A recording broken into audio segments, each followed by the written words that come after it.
And here comes Dan Ellington and the offense out on the field. Ellington looked pretty nimble during the warm-ups today, and it's going to be interesting to see how he moves, especially laterally. Yeah, I said something iconic to you a little bit earlier. Daniel LaRusso is going to fight.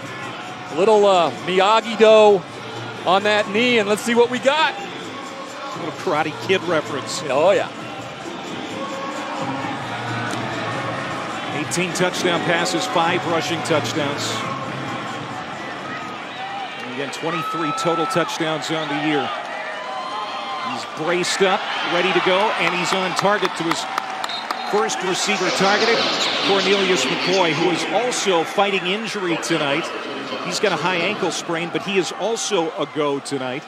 Picks up 9, it's 2nd down and 1. Yeah, he watched his quarterback attempt to go out and practice and play, and Cornelius was like, "Coach, I'm playing. I'm going."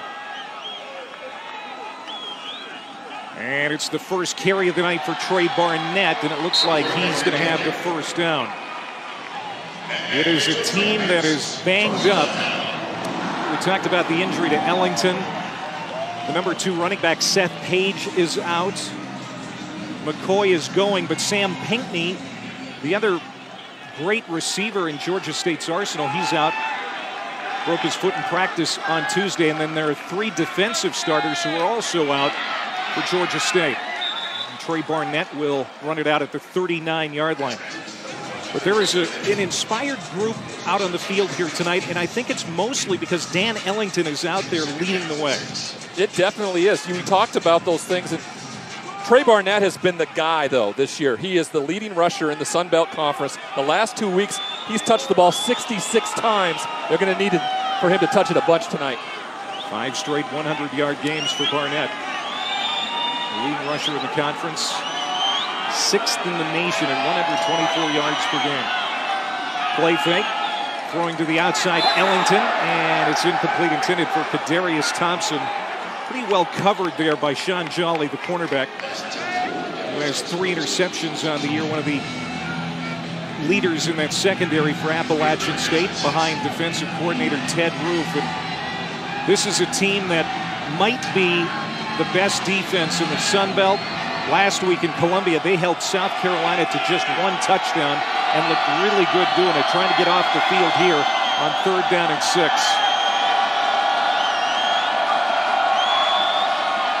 They need the 45-yard line. Ellington throws down the sideline, incomplete.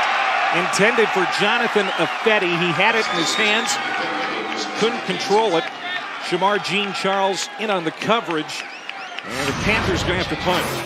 Well, this is a great look at 2 guys who do a tremendous job. The wide receiver and Affetti gets on top, and they throw the ball to the back shoulder, but then Shamar Jean-Charles goes in and is able to knock it away with that hand. That's 2 really good football plays, offensively and defensively.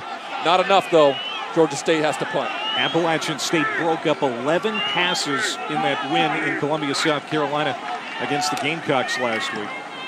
Brandon Wright, who handles all the kicking duties for the Panthers with the punt.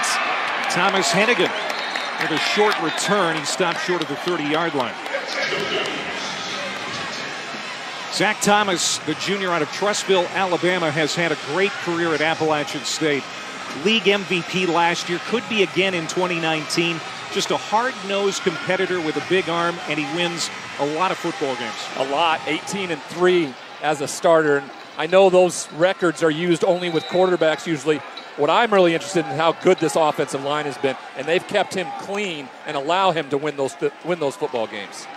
Here's Evans, who you talked about, with his first touch. We'll get a couple. Evans averages 21 touches per game, counting receptions and returns. App State wants him to touch the ball a lot tonight because there's also not a lot of depth at that position. It's a good bet he will. Yeah, and defensively, Georgia State, what they have to do is be able to make sure tackles use good angles with him on the backside, or he can break one for a big gainer. Play fake, rolling out. Thomas under pressure, and he has to throw it away. He was being chased by Victor Hayward, the junior outside linebacker. Very active and gets in the backfield a lot, and it'll be 3rd down and 8.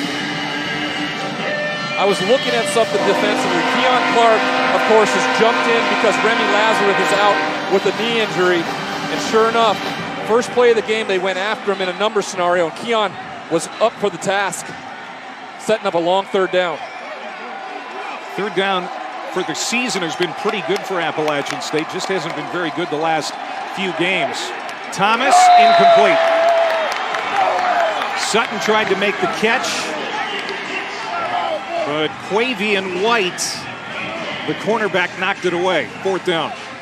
And you can see that the third down conversions haven't been coming as regularly the last few weeks for the Mountaineers. Yeah, it really started in that South Alabama game. They won going away, but then in the Georgia Southern game, they could not convert on third down. And even a week ago against South Carolina, I know it's a Power 5 opponent, but they've struggled and they need to be better.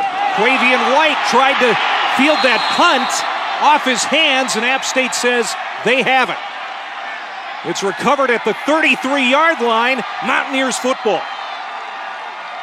Quavian White, the sophomore from Greer, South Carolina, didn't call for the fair catch, and App State makes him pay. Watch as he look. Well, we cut to it a little too fast, but if you watch that previous replay, you could see him look at the defenders coming at him right before he goes up to catch the football. He loses it in the air, and enough to let that ball bounce and muff it. App State quickly on top of the football and sets up a first down inside the 40. Recovered by Logan Dublin. And special teams always good for Appalachian State. Sets up the offense again in Georgia State territory for the first time, and it's Evans down to the 26.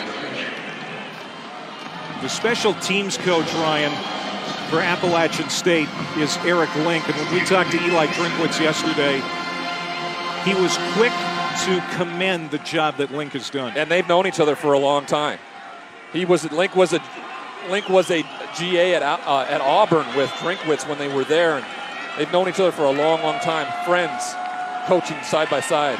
Evans trying to find some leverage on the outside, and he got to the corner, very close to the first down marker, but there is a flag down behind the play.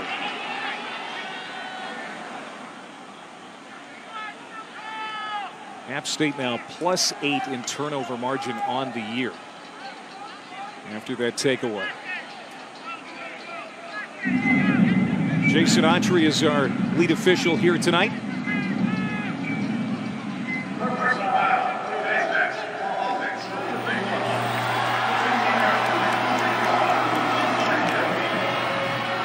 All right, penalty on Bear Hunter, the App State right guard.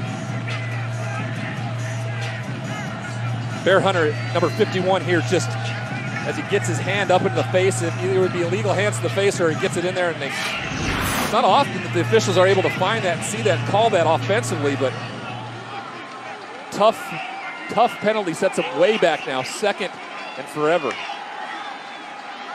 Play action. Thomas, pass tipped, hangs in the air forever and lands harmlessly on the turf, incomplete. Boy, that was up in the air for a while, and Georgia State had a lot of bodies around it, couldn't come up with it. Yeah, for as long as it was hanging in the air, Trajan Stevens-McQueen there gets his big mitt on the football in the middle of the lane there. And then as a quarterback, you're watching this ball just hang in the air with only blue jerseys around. Surprisingly enough, no one got to it and picked that football off. App State so careful with their possessions, only 5 turnovers on the year and just 1 fumble. Third down and 17, flared out. Raekwon Anderson tries to go back. That's a double pass, and that's going to be incomplete. Tried to go back to Thomas. Raekwon Anderson, converted wide receiver, who was moved to running back because of the injuries in the backfield. And the trick play fails. And it's fourth down. Wonderful job by Georgia State defensively staying home. Watch as the left end here goes straight up the football field, chases Zach. He knows immediately and is almost there to knock it down. Dante Wilson, really heads up play there. Gets him to punt after the muffed and the turnover. Really good defensive stop by Georgia State. High punt from Xavier Sabach, the Australian kicker for App State. Quavian White this time Fields it cleanly. 25-yard punt, no return, 11:21 to go in the first. No score here in Atlanta.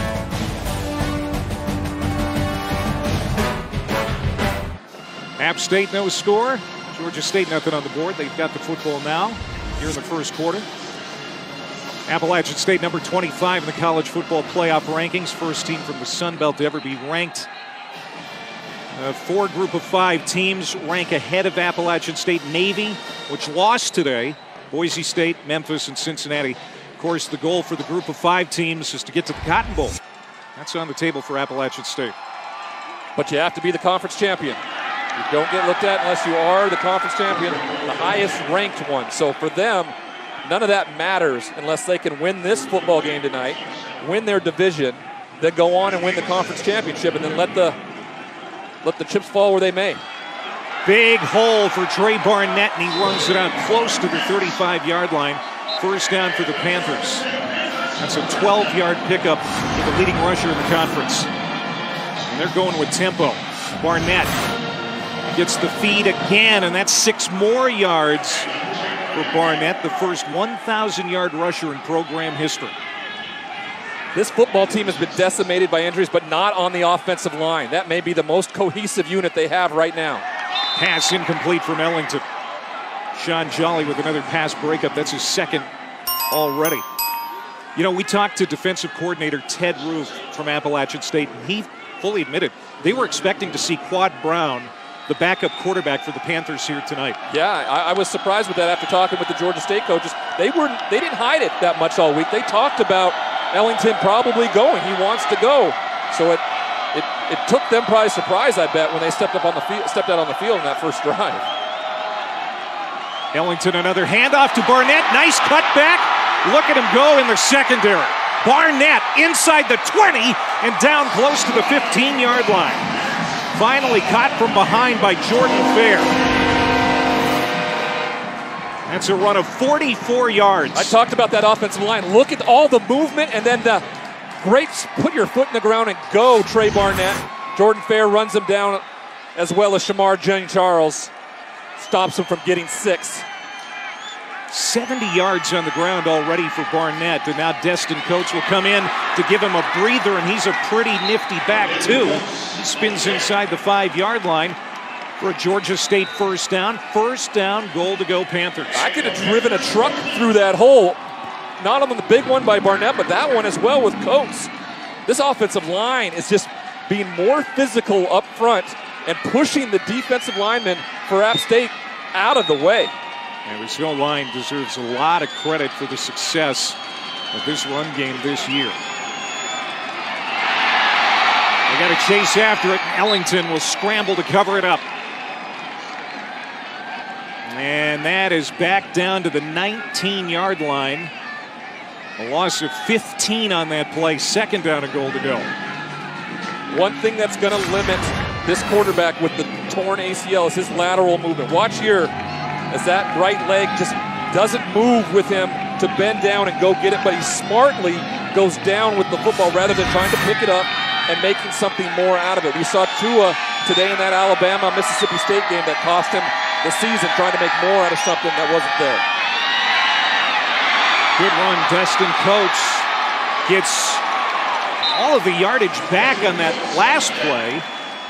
Back to the 4-yard line. Jean Charles making the tackle, so it'll be third down and goal to go for Georgia State. We talked to this coaching staff and asked him about the game plan with Ellington being injured with the ACL tear. Was it going to look a lot like Georgia Southern's game plan, where they only attempted 4 passes? This team runs the football 414 yards a week ago. You're going to see a lot of stuff on the ground. Pass caught. Devin Gentry, touchdown. First touchdown of the year for Gentry. And it gets the scoring started here tonight.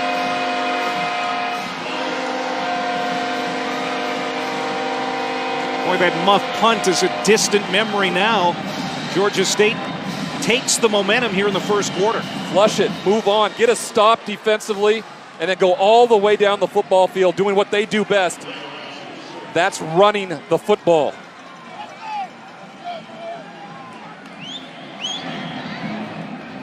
And Brandon Wright tacks on the extra point. 9 plays, 84 yards. And Dan Ellington playing hurt with his touchdown pass here, first of the night.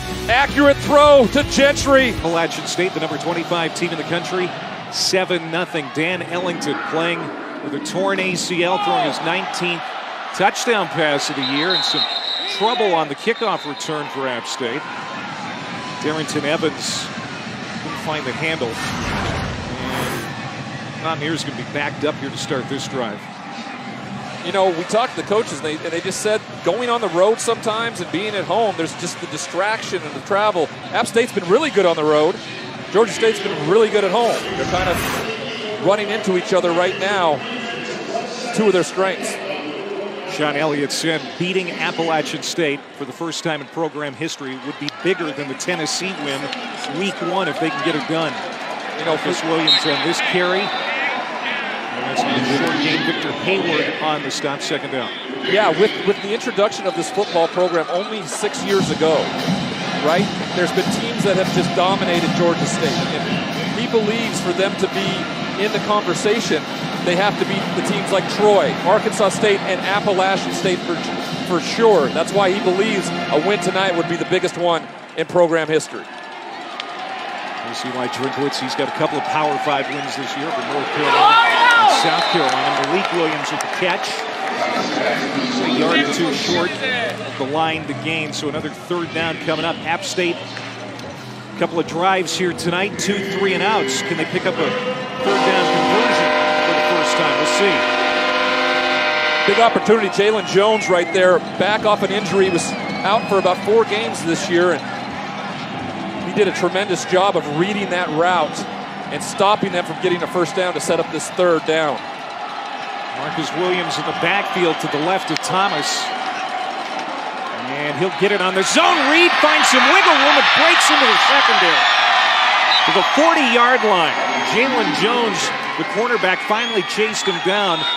But the first Appalachian State first down comes on a 21-yard run by Williams. You know, when you get third and short, fourth and short situations, you know, you really have to make a tackle at that first level, because if he gets to the second level or third level, it's one-on-one. Jalen Jones able to bring him down out after a big gain. App State going with a little tempo. Georgia State calls a timeout with 6:55 to go in the first. Georgia State with a 7-0 lead here in the first, and our College Football Awards Spotlight is brought to you by the Home Depot. There's Eli Drinkwitz. He's on the watch list for the Paul Bear Bryant Award. That's National Coach of the Year. And you can tune in for the Home Depot College Football Awards show December 12th. Coming up fast here in less than a month. 7 Eastern on ESPN.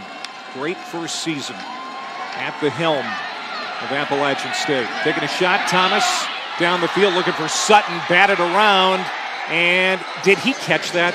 Are you kidding? Corey Sutton comes up with the catch. He did. It was tipped a couple of times, I think. He kicked it. He even kicked it here. Watch this. Wonderful job of giving his receiver a chance. Corey Sutton kind of bodies him up. Look at him kicking around. He comes down with it. It's a 25-yard reception. And now Marcus Williams on a run. We had to get that replay in, folks. We just had to show it to you. Williams carried there, and now here is Appalachian State knocking on the door as they're going with some tempo. Georgia State a little on their heels defensively. And it's down at the 14-yard line, a short gain there, second down coming up. Now Drinkwitz, a talented play caller. In years past, App State known for high-tempo offense. That's not necessarily a priority for Drinkwitz, but we're seeing him go fast here. It's whatever the game dictates. He calls it pro-tempo. Whatever they feel like they need to do to influence the football game. Control the tempo. Do what we want, how we want, when we want. Darrington Evans in the Wildcat formation. He'll sprint to the left and get cut down close to the 11-yard line. Hardrick Willis makes the tackle. This will be a short game. And so third down here for Appalachian State, 3rd and 7. The reason the Wildcat offense was put in because it's a numbers game, right? You don't remove the quarterback from the scenario and you have an extra blocker. What a great job at the defensive front. Hardrick Willis, Dante Wilson there, making a huge stop to set up third down here. Thomas comes back in, 8th play of the series. Sets, throws to the end zone, caught, Sutton, touchdown. And the Mountaineers are in the end zone for the first time tonight. Boy, that was a rope. Wonderful read. Just a wonderful read by the quarterback, Zach Thomas here. He sees him roll into one high, and he just throws it behind the linebacker who vacated, and Sutton had beaten the corner and was wide open. All he had to do was put it on his body before he got to the safety, and he does exactly that. 4th touchdown catch of the year for Corey Sutton, the Kansas State transfer. Some rhythm in that offense now for App State as Chandler Staten tacks on the extra point. He's never missed one of those in his career. 8 plays, 89 yards, and a touchdown, and that's the Zach Thomas we've come to know. Yeah, it is. He finds it, keeps signing the whole way. Corey Sutton slides in, ties the ball game up.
There's Corey Sutton, and he's still doing the big fish story over there. Guys, did you see that one? Did you see what I did?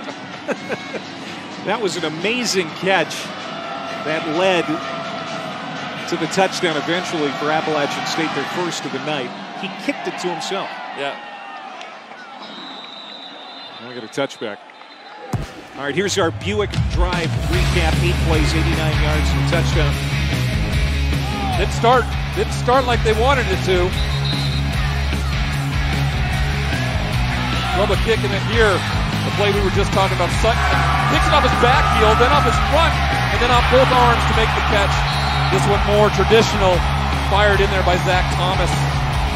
Corey Sutton for his 4th touchdown of the year, ties this game up with great response after Georgia State went all the way down the football field to take their early lead. But it's not the touchdown that he's going to be bragging about for a while. No, he's going to be bragging about the every extremity tip to himself. It's already been a nice night for Trey Barnett, over 70 yards rushing. He ran for 242 against Troy, breaking the program record for rushing yards in a game, season and career on the same night. A guy that this Georgia State offense looks to lean on tonight, especially considering Dan Ellington is not 100%. Again, playing on that torn right ACL. But he's already got a touchdown pass tonight. Back to Barnett, not much. The 3rd down. Now you're going to see an adjustment defensively by Ted Roof. All right, he's going to bring 7 guys in the box, possibly start creeping in that 8th guy, because you're exactly right, Clay. You can't ask much of Dan Ellington after he hands the football off or as a possible decoy. They're going to load the box and make him throw on 3rd and long. 3rd down and 7. They need the 35. Ellington flushed out of the pocket. Ball comes out incomplete. He got hit by George Blackstock, the former walk-on. And Ellington pops right up. And that's a great sign for Georgia State. No sign of injury. The difference, though, is he's just not the dynamic player that he's been all year long, especially the one we saw in week 1 in Knoxville. in that Tennessee upset. He just was able to make plays with his feet tonight. He's got to learn to fight another day and throw the football out of bounds like he just did. Thomas Hennigan back to return, standing inside the 35-yard line. Second punt for Brandon Wright. He's got a big leg. Hennigan backs off. Over the shoulder catch. Nice dance move. Coming to the wide side of the field. He's got some real estate. Thomas Hennigan out close to the 40-yard line. Good return. And another nice special teams play for the Mountaineers. Tuesday at 7 Eastern on ESPN and the ESPN app. It's the exclusive reveal of the next college football playoff top 25. Reese and the guys will break them down and interview the committee chair, Rob Mullins. It'll be version number 3. Every team in the top 25 playing this week, and we expect some shuffling again. Well, I'm interested to see what they do, the committee does with Alabama now with the news that Tua is going to be out for the remainder of the year. That is a consequence that they have to take into consideration. Just heartbreaking for him and the Crimson Tide, but especially Tua, considering all he has been through health-wise. Jalen Jones bats that away from Hennigan, second down. How far do you expect them to drop? You know, I don't quite know, right? They were 5th this week. You know, I don't know who jumps them. Does Oregon and Utah start to make that jump? If Baylor beats Oklahoma tonight, do they jump Alabama? I've moved them down as far as 9, I think, with that injury. Minnesota got beat, so that's another undefeated to go down. Tipped, incomplete. And that was intended for Corey Sutton, so another third down coming up for App State. All right, this is what you have. Oh, you're getting in the mix this week. I am getting in the mix.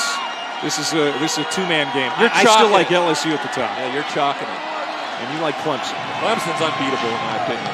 But for both of us, Alabama... Yeah, we pushed them out because of it. I don't see Georgia quite yet, even after the win against Auburn today. That loss for me against South Carolina is more meaningful than wins against teams that I don't necessarily think are that great. 3 receivers to the right. Thomas goes that way to Malik Williams, but it's underthrown. And that is another 3 and out. The third tonight. T.J. Arnold knocks Zach Thomas to the ground. After watching that last drive and Zach Thomas being really accurate, those were 3 throws right there that weren't on the money, and therefore you get that 3 and out like you just talked about. And Zach Thomas has a 62% completion rate. The only time under 50% was this team's only loss to Georgia Southern in that windy, cold night on Halloween. Or he had to throw it 51 times in 30-mile-an-hour winds. App State, we talked about their 2 Power 5 wins. Well, Georgia State week 1 got a monumental program win.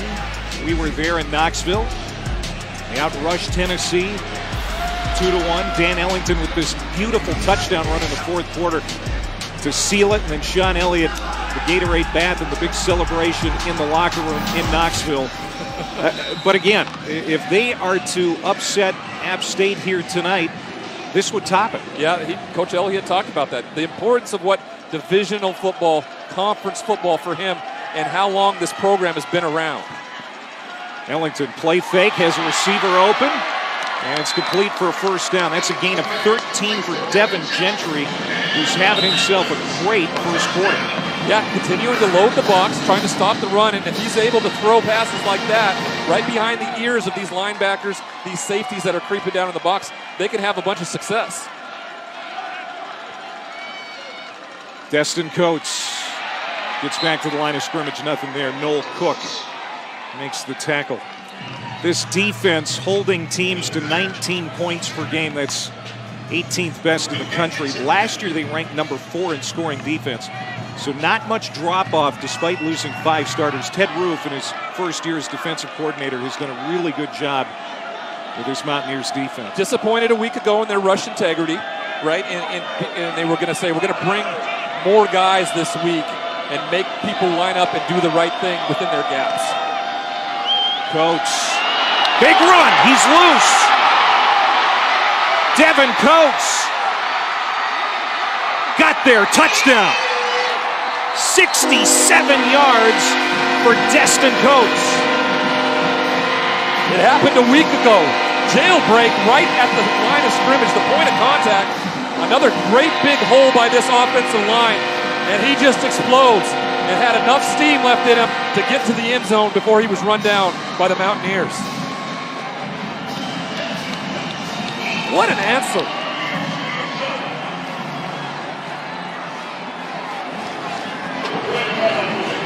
Sixth rushing touchdown for Coates. Longest run of the season for the Panthers.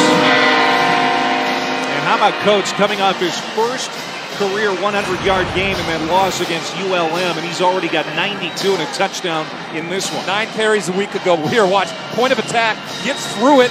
Stiff arms just enough to get away from Gaither. And off to the races he goes. Everybody tries to run him down, and he has enough steam to get him into the end zone. Like I said, what an answer after the Mountaineers went down and scored to tie this football game. This is going to be a fun one. Georgia State plays different at home. They talked about that. Undefeated at home. Exciting start to this football game, Clay.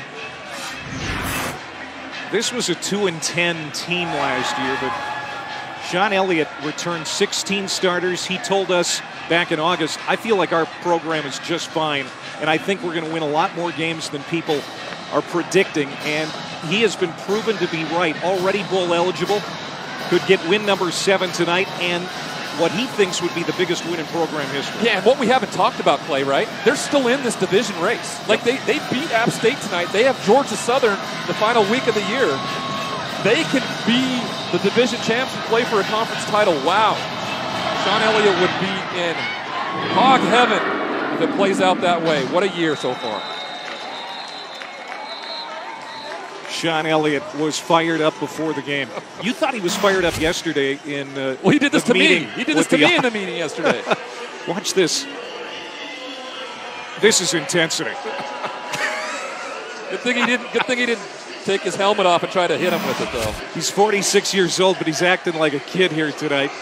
App State grad, former assistant coach in Boone, spent 13 years with the Mountaineers as an assistant to Jerry Moore. So this is a special game for him because of that. Well, he knows how important it is. I think that's one of the biggest things we came away from, how important this football game is for them. Big play in the backfield.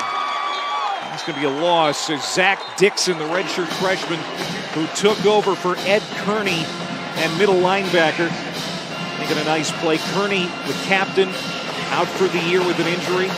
They need guys to step up. Dixon's a candidate. Yeah, he did a tremendous job of shedding a block there and wrapping up Darrington Evans, who is real slippery as it is.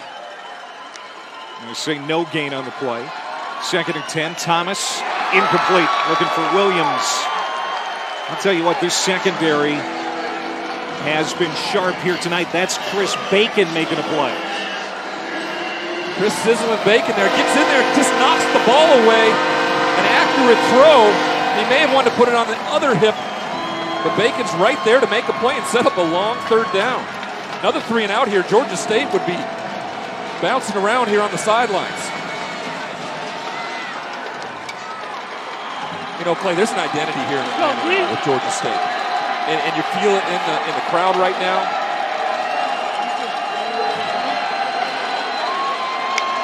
Thomas 0 for his last 4. Intercepted. Bacon to the end zone. Touchdown.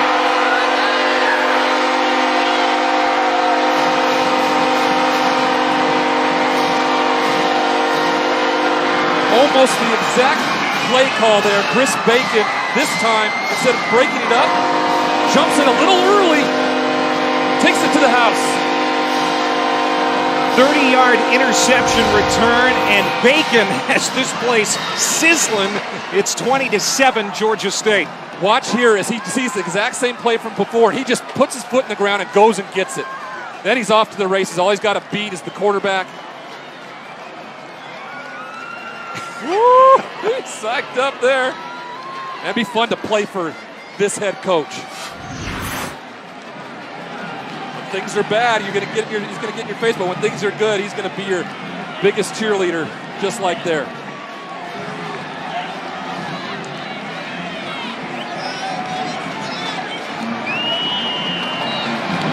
just the 6th turnover this year for Appalachian State. And it's the first defensive touchdown of the season for the Panthers. Chris Bacon with a 34-yard interception return. And this is a young program, officially launched in 2008. Our friend Bill Curry was the first head coach. They got their first win in 2010, made the jump to the FBS in 2013 and came to the Sun Belt. Made their first bowl appearance in 15. In 17, won a bowl game, and of course that Power 5 upset in week 1 this year. But right now they've got number 25 Appalachian State on its heels. Yeah, definitely. And we got to see the facilities firsthand, and they had to be better. Coach Elliott knew it. He needed to see it when he took this job, because they have to be able to recruit here right in the middle of downtown Atlanta, and they've done it. They've got the right facilities. They've got the right stadium. They've got the right weight room. They've got all the things that you need to be able to recruit and be special in this conference. And they're showing it tonight against the conference's elite Appalachian State Mountaineer football team.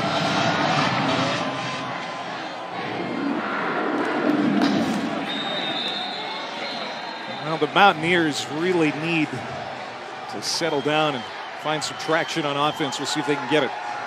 The Disney Bundle is now available. Get ESPN Plus with great content like NFL Primetime, UFC, NHL, and the 30 for 30 library. You're going to get Disney Plus and Hulu too.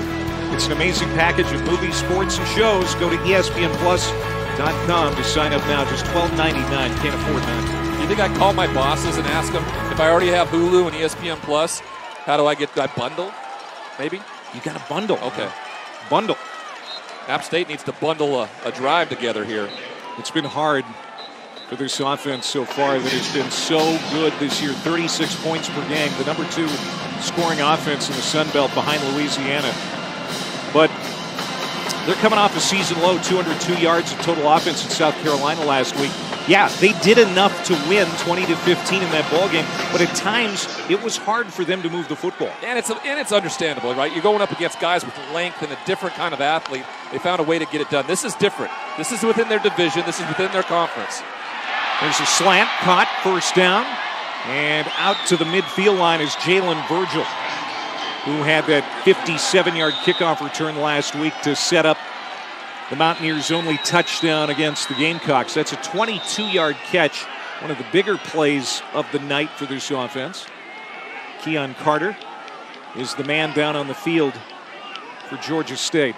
That's the tough one right there. You know, he's the guy that came in and replaced Remy Lazarus, their quarterback back there on the back end at safety this week, and they need him to be okay.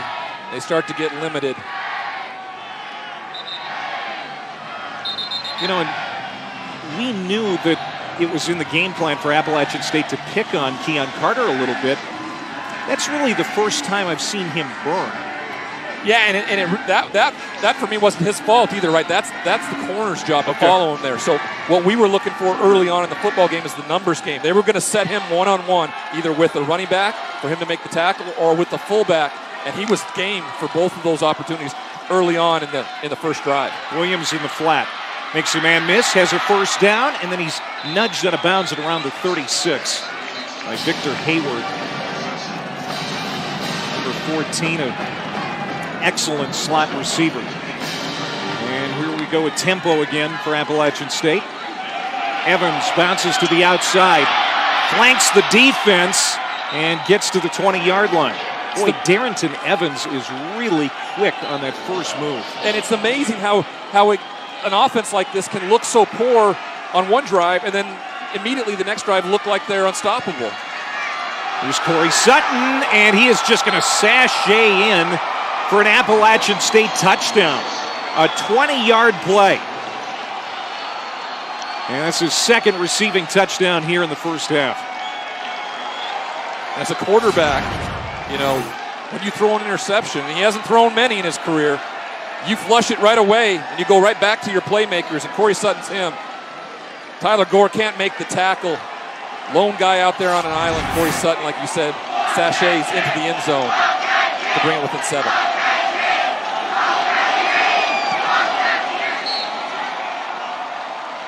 Chandler Staten tacks on the extra point. And we've got a touchdown difference. Tackling really an issue for Georgia State on that series. A couple of missed tackles leading to big plays. Yeah, when you run the football so well, you bring everybody in the box and you put your corners out there on islands. And Tyler Gore not up to the task there. The big physical Corey Sutton, the transfer from Kansas State. All he does is make the grab, plant his foot, break a tackle, get into the end zone for his second touchdown of the football game. Nate Fuqua is the defensive coordinator for Georgia State in his third year. And it's been a struggle at times for the defense. They gave up 37 points per game last year, 36 this year. That ranks 121st in the country. And tackling issues all year for this team, especially first and second down, putting the defense in tough situations a lot. We've seen a lot of missed tackles already. Yeah, he talked about what they needed to do in this football game, and he used an example of an accordion, right? He needed to squeeze in and out, right? Come from the outside, get everybody to the middle of the football field. Don't let Darrington Evans bounce and get to the outside. It puts a lot of onus on those corners out there on that island like I talked about. Right there on that drive, they get beat. Another fair catch. And we might see one play here before the end of the first quarter. And again, a reminder of what's at stake here in the Sun Belt. Appalachian State has a half-game lead on Georgia Southern in the East. Appalachian State going to get back to that conference championship game, which they won last year against Louisiana. The Cajuns are leading the West right now. We were in Lafayette for that matchup middle of the season, and it was a great football game. 17-7 victory for the Mountaineers. They're headed for a rematch right now, but Georgia State has something to say about it tonight. Ellington, another handoff to Trey Barnett. He'll get a couple on first down. And that's going to do it for the first quarter. 35 points combined in the first 15 minutes here in Atlanta, Georgia. Big one in the Sun Belt East Division. The Panthers and the Mountaineers just getting started. Second quarter when we come back.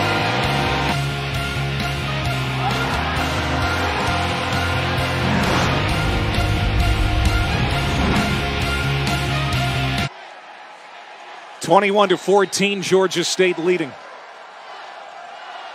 As we start the second quarter, Dan Ellington playing on a torn ACL. He's already thrown a touchdown pass. He'll swing it out to Trey Barnett. Barnett gets to the 32, and that's about it. It'll be third down again for the Panthers. It's got to be a little tough here tonight for offensive coordinator Brad Glenn. He's in his first year calling the plays for Georgia State. He's used to having a dual threat, Ryan. Of course, we're not going to see much running from Dan tonight with that ACL. Yeah, you're not going to see any, but if you got a guy that can be as accurate as Dan Ellington is on that play right there, you're okay with the guy sitting in the pocket. As long as he's not getting hit, as long as he doesn't got people landing at his feet, he's got the playmakers on the perimeter and in the backfield to execute this offense. Steps up, and he throws the sideline just to get rid of it, so it's fourth down. And that's a situation where we would usually see Dan Ellington take off. Yeah, he would have exploded through that little opening and probably got himself a first down. And that's just, that's the liability right now. But you said it in the meeting with Sean Elliott. A little Dan Ellington is better than no Dan Ellington tonight, because he has just absolutely been the leader of this football team the entire season. Ellington now 5 of 10, 36 yards passing, a touchdown throw. Thomas Hennigan back to return the third punt of the night for Brandon Wright. And the first punt since Georgia State ran off 21 points in a row. Time now for our Dr. Pepper Fansville college football update. And Clemson keeps cruising. Georgia pads its resume. Minnesota, well, now they are no longer among the ranks of the unbeaten. And the biggest news in college football, the injury to Tua, the quarterback at Alabama. Yeah, out of these three things, right, Clemson allowed only 105 yards against Wake Forest. Only 105 and almost got 600. Georgia, like you said, pads their resume. And Minnesota, they had a chance in that one. Oh, did they? They had a bunch of bad plays that affected them. Hennigan with the catch. Excuse me, Corey Sutton hauls that in. He is just having a great first half. Zach Thomas put that right on the money. Yeah, he did. He let it fly. Gets that one-on-one matchup again. We talked about it on the last drive. You know, you're out there on an island, and Jalen Jones just isn't quick enough or strong enough or physical enough right now to stay with Corey Sutton. And they go back to Sutton again on first down. That was a 50-yard reception for Sutton, who now has 4 catches for 109 yards and 2 touchdowns. Yeah, deep threat. He's only got 383 yards on the year, so he's already a quarter of the way tonight. He's been their deep threat. They're going to keep going to him if they can't figure it out there on the perimeter with Jalen Jones, Quavian White, Tyler Gore, those guys that'll be revolving in and out of there. His numbers would be a little bit higher, most likely, if he hadn't been suspended for the first couple of games of the season. Darrington Evans spins ahead for a couple. Trajan Stevens McQueen on the tackle, having a great year. Leads the Panthers in tackles. Really stepped in for when Ed Kearney went out earlier in the year. And I've been really impressed with their ability to keep Darrington Evans, locked up a bit. He hasn't gotten out and exploded like the running backs for the Panthers have. But when you keep that all inside, you've got to be better on the perimeter. I suspect they're going to go out to a wide receiver here on the edge. And that's what they do, but it's incomplete. Tried to just tuck it in there to Malik Williams, but Cedric Stone, the strong safety, was able to bat that ball down, so it's 4th down, and here comes the field goal unit. If they can get the corners to be more aggressive out there on the edges, their safeties are where their strength is at. Cedric Stone, Keon Carter, those guys can make plays on the interior receivers. Great job there to make them, put them in a position to have to attempt a field goal. Staten, 9 of 12 on the year. He's perfect on kicks over 40. This is a 41-yard attempt. No good. He was 5 for 5 on kicks over 40, but he misses from 41.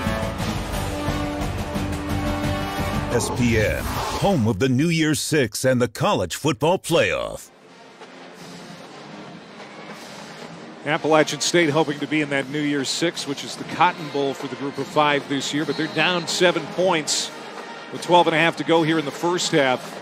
The run defense, I think, for Georgia State has been one of the reasons they've got the lead at this point. 72 yards on the ground for the Mountaineers. And Nate Fuqua told us if we can slow the App State run game down, we got a chance. They don't expect to completely shut it down, but if they can slow it down, and I think so far they have. I think it's a bend but not break type of mentality up front. They've added that 7th or 8th guy in the box and put their corners on islands like we talked about, and they just haven't quite lived up to it in the passing game.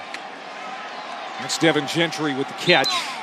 He's out of bounds at around the 26-yard line. So a missed 41-yard field goal by Staten. App State gets nothing on that last drive. Now Georgia State can add to its lead.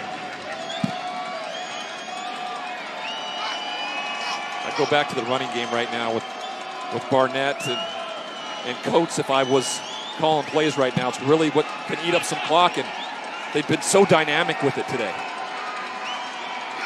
Coates close to 100 yards, 75 for Barnett. And this is Barnett, can't get out of an ankle tackle. Jordan Fair, the captain of this Appalachian State defense, one of the best tacklers in the league. He had 12 last week at South Carolina, plus a sack.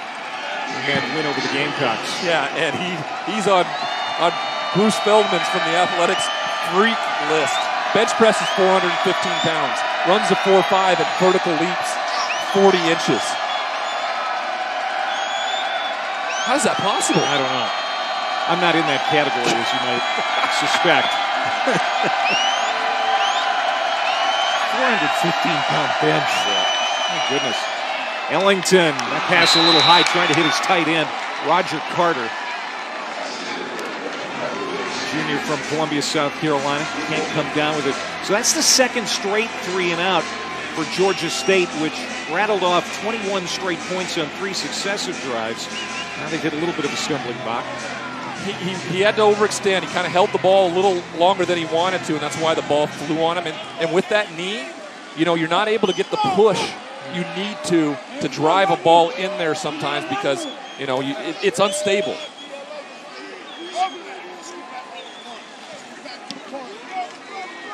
There's Hennigan running after the punt, fields it on the run, comes back to the middle of the field and spins away from a couple of tacklers. He gets to the 45-yard line, so good field position. Zach Thomas and the Mountaineers. Number 25 is down 7 with 11:04 to go in the half. And Thomas goes out to the flat, and that's going to go nowhere. Jalen Jones with the tackle on Sutton. It really is the way they've repurposed it, how they did it. You as a fan out there watching, you can see on the Appalachian sideline, they brought in the stands away from center field and right field and made this into more of an intimate 30,000 to 35,000 seat stadium, and it's a great environment for college football. And holds about 25,000. Now for football, Darrington Evans on the carry, make it a little more manageable here on third down. So you can see where that was right center field out there behind that new bleacher that they built on the Appalachian State sideline. No, it was a wonderful. Made it cozy. It's an environment that's really cozy. It is. It makes it for a fun environment to watch a football game, especially call one here tonight. Third down conversion, Malik Williams with the catch. And those have been a struggle tonight. And we said that the last few games, third down conversions haven't been coming easy, but there's one for Williams. And that's the first time we've really seen an RPO where he had the decision there to pull it and throw. Just again, same exact play. Thomas pop pass to Williams, and he's got another first down back to back. And now down to the 30 of Georgia State. Eli Drinkwitz must have seen something and really given Zach Thomas the freedom here in the last couple plays to. This is called by Georgia State. With 4:15 to go. Tied at 21. Back in a moment.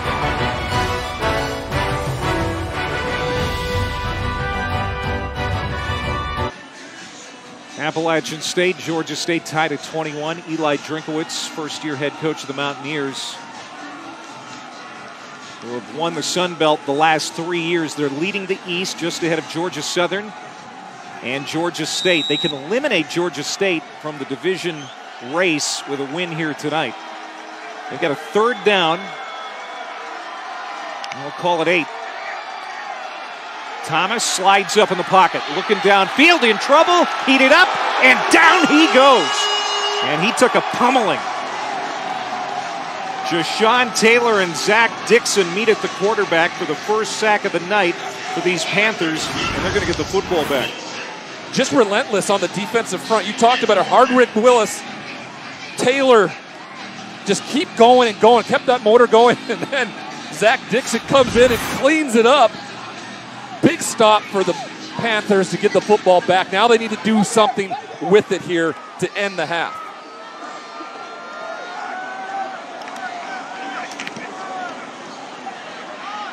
And I expect a fair catch from Quavian White, and that is the case. This team doesn't return kicks or punts very often. Dan Ellington playing on a torn ACL. It's happened before. We've seen players do it. In fact, Deshaun Watson comes to mind. 2014, beat South Carolina just days after a torn ACL. Passed for a couple touchdowns, ran for 2 touchdowns. That was probably the most impressive thing about Watson's day. That was his freshman year. Didn't play in the bowl game because he had surgery, but then came back after the injury, had a great sophomore and junior year, and of course was a first-round pick. You think? Played in 2 national championships, won one of them. There's something about these athletes that just their want to and their focus. And Dan Ellington, the fact that he's playing the football game tonight on that torn ACL tells you a lot about the man and his leadership qualities, because I tell you what, this team really got revved up all week long watching him practice and saying he was going to play. Now, it feels like some of that air has kind of come out of the balloon a little bit, and they need to get some of it back. They need to have a sustained drive here and can't go 3 and out. Just a 1-yard pickup on first down, 2nd down and 9.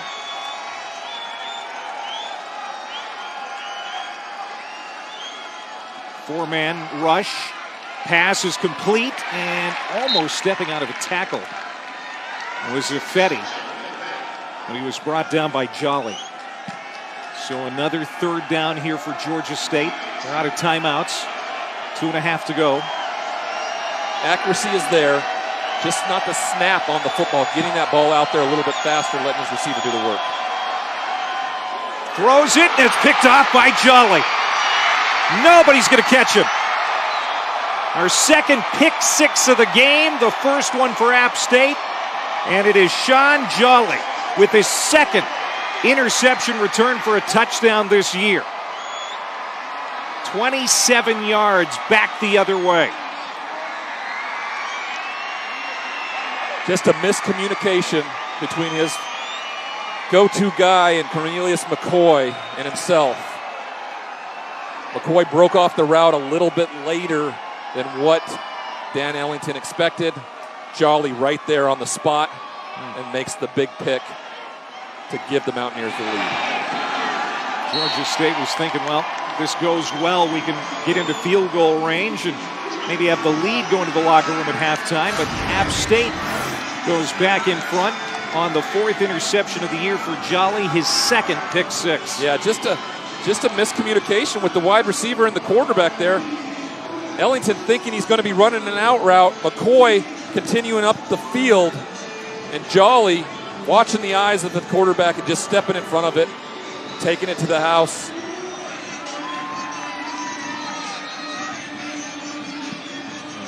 Ellington shaking his head a little bit disappointed. He's going to get a chance, though. He's going to get the ball right back here. There's plenty of time in the football game for them to do something to get that momentum back going into the half. We'll see if they're capable. They haven't run more than 3 plays or 2 in this instance since their last score. You see Sean Elliott getting in Ellington's ear there. I'm guessing he's loving him up, not chewing him out. It's hard to tell with Sean Elliott sometimes. You know, the look on his face looks like, I love you, but you're frustrating me so much right now. 5th interception thrown this year by Ellington. We're going to get another fair catch, and Georgia State goes back to the 25-yard line with 2:18 to go, and again out of timeouts. Now, Cornelius Quad Brown, true freshman out of Birmingham, is the backup quarterback. And when we talked to Brad Glenn, the offensive coordinator, yesterday, he said if the offense gets a little stagnant and we need to open up our playbook a little bit and get more quarterback run involved, that obviously eliminates Ellington. You wonder if they're thinking maybe at halftime talking about maybe bringing Brown in for a series or 2. To see that, because what Brad Glenn has called all year long is something where the quarterback and running back and wide receivers are all involved, and when you remove the quarterback from the running game, that says something. Taking a shot for McCoy, and he almost throws another interception. That was off the hands of Shamar Jean-Charles. That would have been devastating to the Panthers' psyche. They tried to go at a cornerback that's been jumping the ball, but unfortunately for them, it wasn't Sean Jolly over there, right? It was Shamar Jean-Charles who he wasn't falling for it. He was right there, step by step. We're looking at both Quad Brown and Dan Ellington right now, and you're exactly right. We could see a switch up here in the second half to get them more dynamic, because they're just keen on the running game right now. They are not paying any attention to Dan Ellington because there's not a threat of him to run the football like it has been in the past. Bear and Cobb with a stop on Barnett in the backfield, and it's 3rd down. Clock running. Georgia State can't stop. And it's been a tough first half on 3rd down for Sean Elliott's bunch. 2 of 8. From Georgia State, I'm letting this clock run down as low as it can. Most likely App State, if they get a stop here, are going to call a timeout and try to get some points right before halftime. And they have a timeout to work with. Ellington is complete, and it's going to depend on the spot. I think he got it. Devin Gentry right at the 35-yard line, just over, and they will move the chains. They'll stop the clock, move the sticks. Now Demetrius Taylor is down for Appalachian State, and that's actually going to be a break for the Panthers. Get a chance to regroup here. And that's a guy that Appalachian State can't afford to lose, the leader of that defensive line, Demetrius Taylor. Coming up on the halftime report with Kevin Connors, Jim Mora, and Emmanuel Lacho. The big news in college football, the injury to Tua Tagovailoa, quarterback for Alabama. Dislocated hip. He is out for the year. They're going to debate that, I'm sure, for a couple of weeks, maybe for a lot longer. Huge game in Waco, of course. Baylor undefeated, no huddle highlights and a recap of the entire day. That's a bit of a shock a little bit in Waco. 28-10 right now. The Baylor Bears putting it on the Sooners. McCoy in the flat on the receiver screen. Good pickup on first down. Get about 7. Clock is moving. No timeouts for Georgia State. Now, if they can get into a field goal range, they've got a good kicker in Brandon Wright. And if they can get some points on the board ahead of halftime, might put some salve on the wounds of that pick 6 moments ago. And it's intercepted again by Sean Jolly. Now forget what I just said. Jolly, another interception. Second of the game, and App State will get it back with 55 seconds left on the clock and a timeout to use. Exactly the same scenario. The young freshman, Kadarius Thompson, on a comeback, he runs a curl here and again just stops his feet and doesn't continue to come back to the football. And of course, Ellington cannot get a lot on it, but as you see him stop and just try to dive, if he were to just step forward and catch the ball instead, Sean Jolly does it for him and becomes the receiver, steps in front of the play, makes a great grab with his hands to get another interception here before the end of the first half. Thomas, Williams, ball comes out. Did he make the catch or is it incomplete? I think we're going to get a review on this one. That's going to be ruled a fumble for now. Courtney Williams knocked it out, recovered by Georgia State. We will see if this is going to be called a completion. Zach Dixon recovered it for the Panthers. Great play call. They get Williams down the seam. He catches it. I don't think they're going to probably call that a catch. He doesn't really get to make a football move. Slow motion, it looks like he has it longer than he does here. No, it's going to be ruled incomplete, Ryan. Yeah. They are already moving the ball back to the 48-yard line. Do you think they reviewed it, or did they just get together and make a decision? I think it was ruled incomplete on the field. Was? Okay. Yep. Okay. Georgia State was celebrating and distracted everybody, but it was ruled incomplete on the field. And so they bring it back to the 48-yard line, 45 seconds to go. Darrington Evans starts for the sideline and maybe gets a yard. Third down.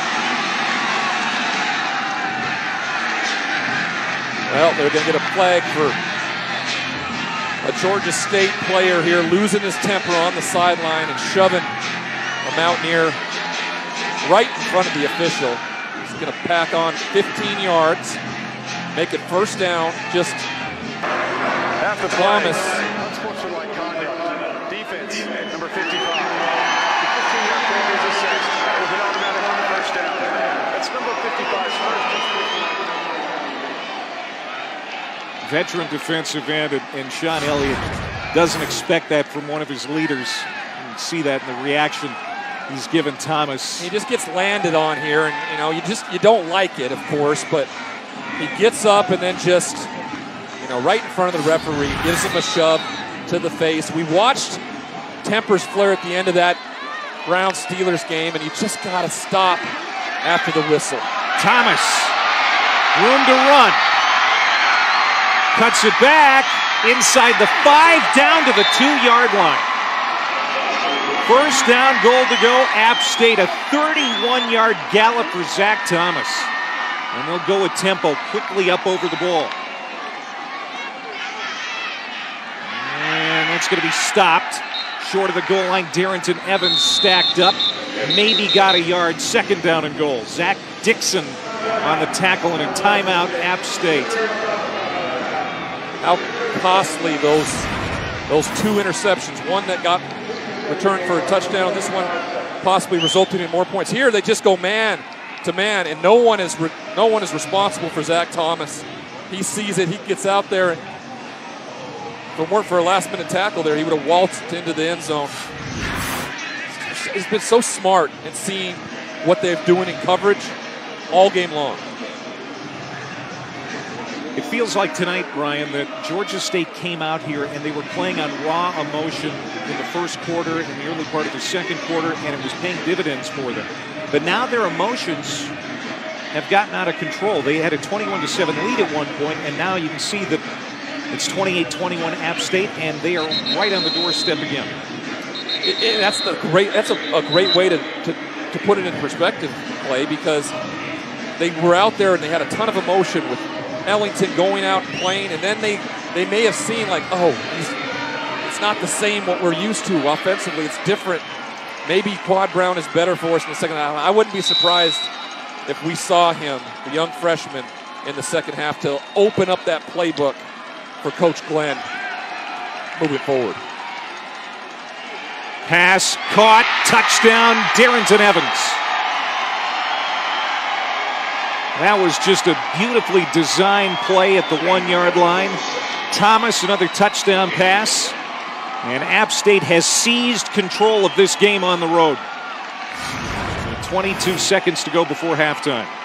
Just a little play action fake, not really to anybody, just enough to hold that linebacker and let Darrington Evans get out and out leverage his defender. Good pass, right on the money. Another touchdown for Zach Thomas and this Mountaineer football team. 35-21 now, Mountaineers, the number 25 team in the country. Zach Thomas with that big run to set up this touchdown strike from short yardage. Thomas, I don't know that you're going to think of Zach Thomas when you think about great running quarterbacks around the country, but in the two games we have seen him, he's a difference maker with his legs. Well, I think he does such a great job of identifying defense, and you see when people are in man coverage, and you know if you can make one guy miss, you have all the yardage you can imagine down the football field. He's been very good throwing the football, the 3 interceptions. Now the one mistake for a pick six, only his 4th interception of the year, but he's rushed the ball well when he has identified what the defense looks like in front of him, and he's taken advantage of that because those corners and safeties, they're running with the wide receivers. They have their back to the quarterback, and he picks up great yardage to make plays.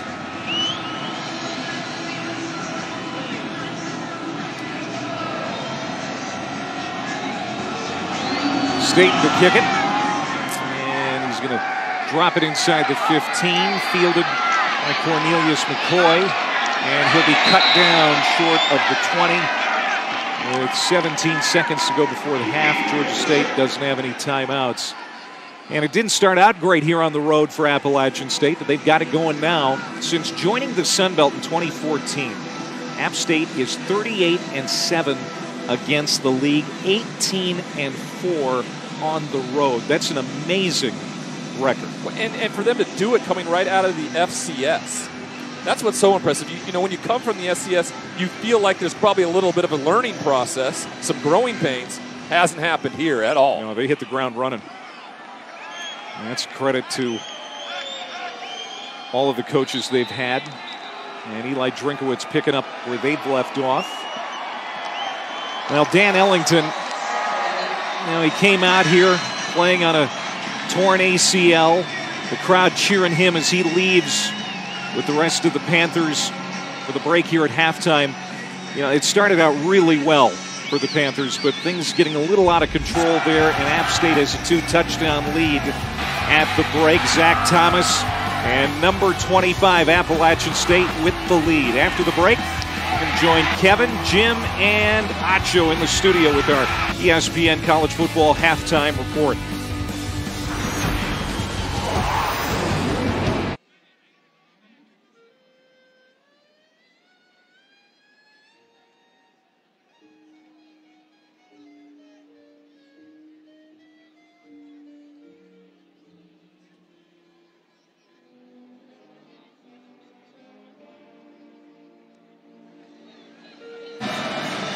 5 for 12, 31 yards and 2 interceptions to finish the half.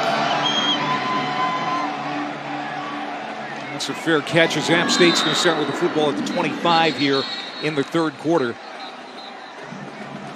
And the drives for Appalachian State really started to find traction in that second quarter. 4 total touchdowns for Zach Thomas, 3 passing, 1 rushing, and then you throw in that pick 6, and that's 35 points. Pretty good half. Yeah, you talk about the difference of a half, the first quarter to the second quarter. Those last 6 drives, 10 more plays and so many more yards. Zach Thomas has really kind of taken back the lead with his leadership, throwing touchdowns, running with his feet. Big reason why they lead this football game. Darrington Evans gets the first touch of the second half. Averaged 6.4 yards per rush in that first half. And this is an offense that averages 36 points per game. They're already at 28, and then again the defensive touchdown. So a lot of time left here for this offense to do some damage. Certainly got it going though in the second quarter. We'll see if it continues.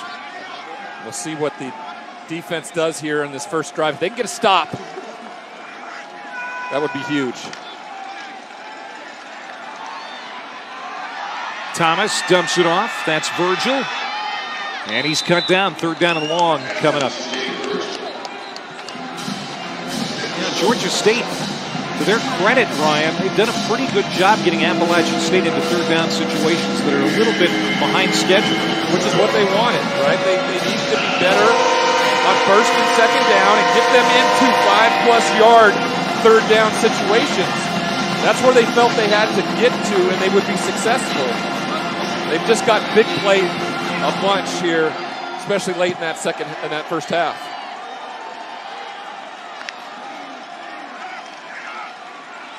That is a strike, but Hennigan can't come up with it. That was right where it needed to be. But the junior Thomas Hennigan, who's been their #1 receiver, couldn't make the catch. Quavian White in on the coverage. I don't know that he deterred that pass much. No, wonderful timing there. Zach Thomas right on the money, puts it on the outside shoulder, and Hennigan just lets it slip through his hands. And if I'm a Georgia State Panther, I got to get hyped over here because they just got a big stop. They haven't stopped them, I don't know in how long. They get the football back. We'll see if we see Quad Brown at the quarterback position. White's going to go back. He stumbles, and it's going to bounce out of bounds. White has already muffed a punt here tonight. That's a 50-yard kick, and it will be Quad Brown. Now they steering the offense. Ellington gets into the huddle there. They're both in the huddle. They're maybe giving App State something to think about coming out here to this.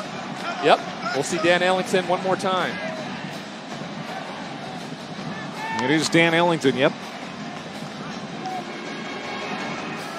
I think maybe Sean Elliott's listening to his leader and says, all right, I'm going to give you one shot here. If we can get a stop, we'll see what we can get out on offense, if we can have that kind of same spark as we did in the first half, and if not, maybe we see Quad Brown a little bit later. But they just can't do anything offensively right now that holds an end or holds a backer because the quarterback is not a threat to run the football. So they can load the box, and those big plays we saw early in the first half where they exploded for big plays running the football, those haven't been there since that adjustment's been made. Well, the biggest thing that they'd be missing without Ellington in the game is just his instincts, his intelligence. He's so smart, knows the offense so well. And, of course, Quad Brown, a true freshman, still coming along in that regard as Barnett gets back-to-back carries, 3rd down and 3. Now, Ellington physically at times has looked like himself. I think late in that first half there's a little fatigue. The balls were sailing on him a little. Yeah, I mean, he can't step into his throws. Can't get a lot of, that's his plant foot, right? His right foot, where he plans to get that acceleration, get that ball to kind of turn over and zip into a receiver instead. It's kind of lingering and floating, and it's allowed Appalachian State defenders to get to the football. He's swinging out. Barnett, he is going to be collared and brought down by Jordan Fair. That's the guy you would expect to make the tackle in a situation like that. 4th down Appalachian State's defense is going to get off the field. This is the play that they got a touchdown to start the football game. This time, Jordan Fair shot out of a cannon. He recognizes, identifies, and goes and gets him for a tackle for loss. And this has been a specialty of the App State defense, forcing 3 and outs. Almost 44% of the time they get off the field after 3 plays. That ranks 4th nationally. And this is punt number 6 for Brandon Wright. And that's a boomer. Hennigan going back. Fields it like Willie Mays at the 10. And dropped at the 10-yard line. Great coverage by the Panthers. That's a 62-yard kick. And Antavius Lane with the tackle for the Panthers. NFL Primetime is back. Primetime's available Sunday through Wednesday only on ESPN+. Back here at Georgia State Stadium in Atlanta. Alongside Ryan Leaf, I'm Clay Matvick. Glad to have you along here on this Saturday night. Big one in the belt. Number 25, Appalachian State leading Georgia State by a couple of touchdowns. Worst starting field position for the Mountaineers. Marcus Williams spins his way out of an embrace at around the 12-yard line and gets out of bounds for a small gain. It'll be 2nd down. So let's update you on the Sun Belt standings. Everything in the league is finished for the day with the exception of this one. You can see Appalachian State with a win will be the first team in the East to 5 wins. They'll stay a full game ahead of Georgia Southern, which won today. And that would mean Georgia State would be eliminated from contention in the East. Louisiana with a win. They're in the driver's seat in the West. So it could be a replay of last year's league championship, the first ever in the Sun Belt, as Thomas gets a 1st down carry. He has been good on the ground. That's a 10-yard gain. Yeah, we were there for the regular season game this year as Zach Thomas hobbles back to the huddle there a bit. But it was a very competitive game, and if it weren't for Appalachian State going on a 19-play, 97-yard drive, that was just what I called at the time soul-sucking for that Louisiana Lafayette football team. That rematch could be pretty special, especially in Boone. Thomas again on that zone read, kept it, and he's going to take a loss. Now, would it behoove Appalachian State to play a little more ball control or offense here, kind of like we saw in that last drive in Lafayette that night, given the 2-touchdown lead? Well, that's the difference, right? He talks about this being a pro-tempo, which means we're going to control the tempo, whatever that has to look like. At times in that first half, they wanted to score and they wanted to go. Here they want to take some time off the clock and go for an extended long drive and wear this defense down. Yeah, they're keeping it on the ground with Williams, and they certainly have shifted down a gear or two. And Zach Dixon is going to be credited with the stop. 3rd down here for the Mountaineers. Eli Drinkwitz, he's the play caller, of course, and he told us that, right? It's what we want to do when we want to do it and how we want to do it. It doesn't depend on situation, but more importantly, it's about what we do when we have the football. And that's just kind of taking away the will of this Georgia State Panther defense that, you know, got a couple plays put on them late in the first half. That wasn't their fault. Take the play clock down to about 6.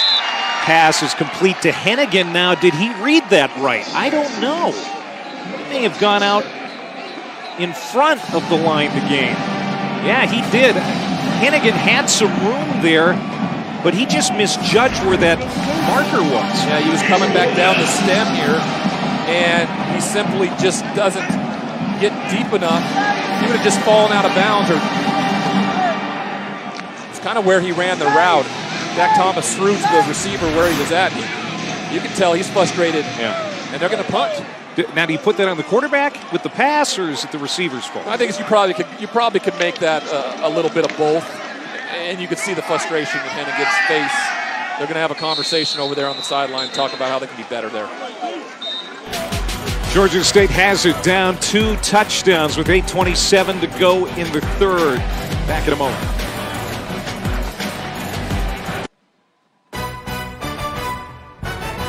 ESPN College Football is presented by Ice Cold Dr. Pepper, the official drink of Fansville.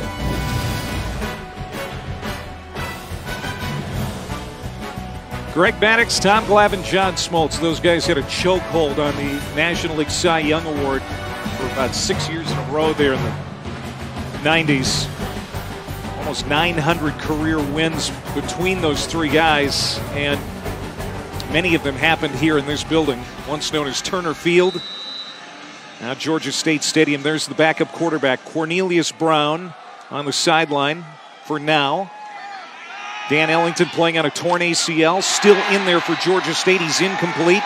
Tried to tuck it in there to Affetti, but it's Jolly with another pass breakup. Of course, he's got 2 interceptions and an interception return for a touchdown. He's been the MVP. You know, these receivers aren't helping Ellington out at all either. I mean, they know he's not going to have the same type of zip on it, but you watch here, he almost fades away from the football, letting it come to him, which allows Sean Jolly to get his hand in there and make a play.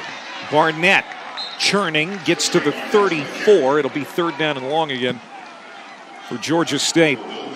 I don't know, this defense has really bowed its neck. Yeah, they probably were a little embarrassed, especially with those huge running plays that exposed them early.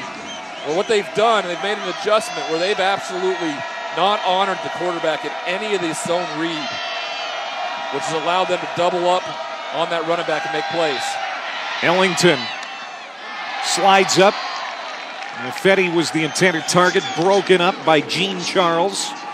You saw a little mobility from Ellington, but he's having to be helped up off the turf and limping a little bit in that Georgia State backfield. Not a good sign for the Panthers. It seems like a move is imminent here at quarterback. And it wouldn't be a shame. It wouldn't be a shameful thing for Dan Ellington if he were to go out here. You're just so limited from what you do offensively, for how Brad Glenn calls a game. Is he doing his team a disservice by not calling the same kind of football game he has called all year long? Yeah. That quarterback run game with Ellington, such a big part of what they do, and they just don't have it tonight. Fair catch called for by Hennigan at the 27. So we'll see what happens with Dan Ellington. Got to give that kid a lot of credit tonight.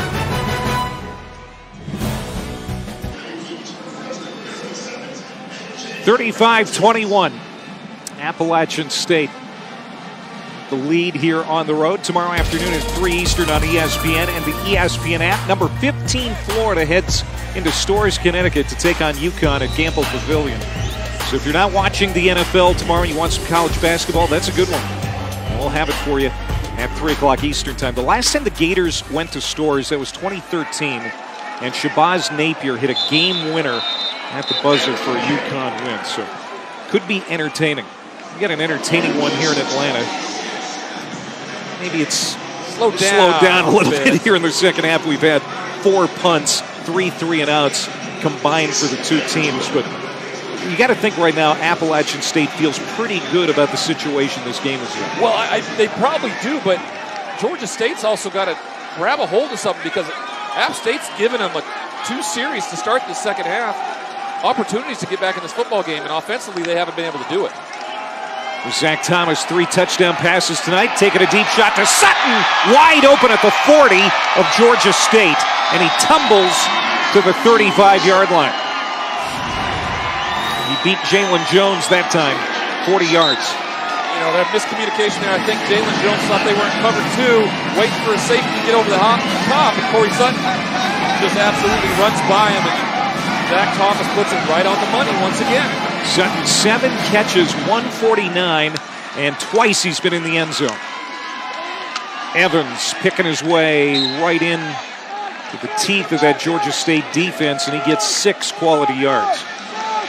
It's got to be frustrating defensively to do so well, I feel like, up front. You know, they talked about having the need for their front 7 to be the strength of this defense, and I feel like it has been this football game. And what's really let them down is the guys out on the perimeter, on those islands. The wide receivers for Appalachian State have just been better. Inside handoff, Evans stays on his feet. No whistle. Onto the end zone, touchdown. Now I'm sure this will be reviewed. Georgia State is claiming he was down, but Evans never thought so, and you could tell by his body language. He kept right on going to the end zone. Yeah, I don't like, you know, I don't like how this happened. You're down. I know the rules, what they say, but this tackle's been made. He just happens to land on top of him. I don't know if his forearm goes down here or not. I don't know. It's going to be close. For me, you're down. I know, everybody. He's not down, but for me, he's down. Reminds me of that Auburn-Oregon BCS championship back in the day. He keeps his backside up off the ground, and his elbow never hits, so it's going to stand. That's a touchdown for Darrington Evans. That's a quick 4-play, 73-yard drive for the Mountaineers. That's a 21-point lead. Darrington Evans comes the ballerina, gets his hand down, and you're not stopping me. Mountaineers starting to roll.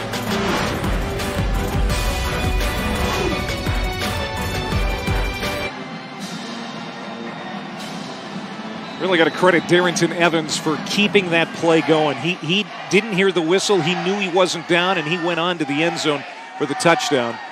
It's his first rushing touchdown of the night, his 11th of the year. And now Appalachian State has a 3-touchdown advantage here in Atlanta. With under 6 minutes to go in the third quarter. I know you didn't like that there wasn't a whistle, but there wasn't. No, it's the rule, right? I mean, it's the truest form of the rule. Does a great job with staying up off the ground. He can tell. He's heads up. Keeps his left hand down. And why don't you like it? I don't like it because the defense is at a disadvantage. You know, they can't dive down and try to make a tackle there. They feel like the play is over. And also, in my opinion, his forward progress has been stopped. Every scoring play is reviewed, and apparently they looked at it quickly enough that it didn't have to stop the play before the extra point attempt. Now, I'm okay with them. If Dan Ellington can do this, if they can throw those quick little hitches and get 7-6 yards per attempt on that, I'm okay with that process. They just got to be able to do it consistently. DeMarco Jackson, first time we've called his name tonight. The linebacker makes a tackle on Destin Coates. It'll be 3rd down and 1. Right there's the example. DeMarco Jackson has no responsibility with the quarterback anymore. So he just dives and knifes down the line of scrimmage to make that tackle. Dan Ellington was able to keep it. That would have been a 1st down. See? Wow, Ellington does keep it. That's the first designed run we've seen tonight, and he's limping a bit. But it is a 1st down for Georgia State. Right, it's the first time he's had to accelerate. First time he's had to put his foot in the ground and go. I mean, that's exactly what, as you can see, no one was there. Maybe it'll spark this Georgia State offense. They pick up the 1st down. They had 184 yards in the first quarter total. They've had just 44 yards since. Nice pass to the tight end, Aubrey Payne. That is the first time we have talked about Aubrey Payne, a very talented receiving tight end. That's a 24-yard pickup into enemy territory. 12 catches on the year now, 6 of which have been for touchdowns. So every time he touches it, he's going to get a touchdown almost. There's Coates picking up 3. Noel Cook credited with the tackle there for the Mountaineers. Payne, the transfer from Western Carolina. Timing, first 2 drives would have been optimal for them to get points, put something together like this, but you know, answering after a score is huge and not letting this to get too far out of hand. You feel like this is a must-score drive, even if it's only a field goal. Kadarius Thompson gets it to the 17-yard line. That's a gain of 19, and I see a flag there at the 30. So hold on a minute. This might be coming back. And Georgia State starting to walk back. Just brutal after a big play like that. Well, we haven't seen a lot of penalty flags here tonight. Where it's dropped and thrown, I want to say there was a illegal shift or... Ineligible receiver downfield, offense, number 64. 5-yard penalty from the previous spot. Repeat the down.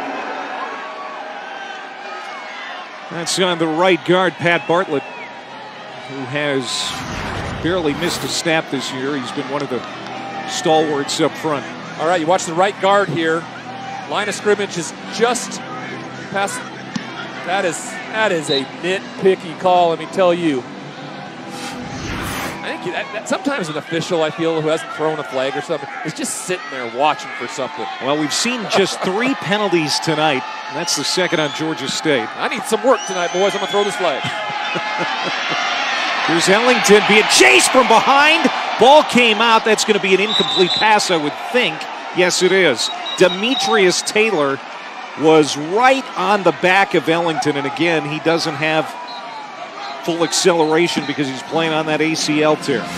Demetrius Taylor, what a year he's had. Again, he just simply flies around the outside and just keeps going, and grabs a hold of Ellington there. Only FBS player this year to have 1 sack, 1 interception, a forced fumble recovery, and a block kick. Had a touchdown in that as well, and he's had a heck of a season. Timeout, Georgia State. Right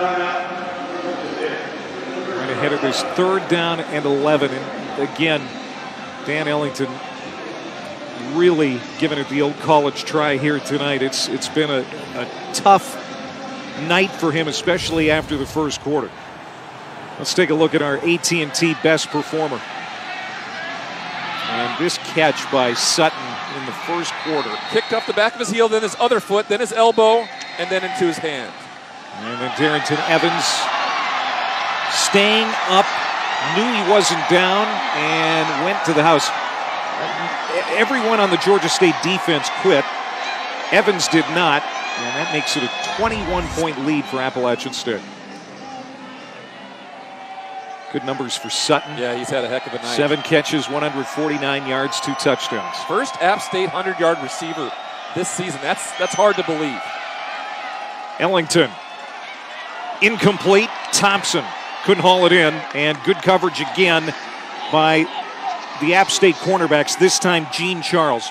Gene Charles and Jolly have been amazing on both corners. You know, they've had a ton of confidence.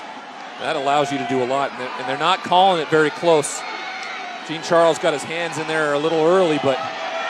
So Georgia State, a situation where Dan Ellington's legs would come in handy, but of course he's limited. But they're going to go for it on 4th and 11. Plus territory. And down he goes, sacked by George Blackstock, the former walk-on from Eden, North Carolina. And Ellington gingerly gets up again. And App State will take over on downs at midfield.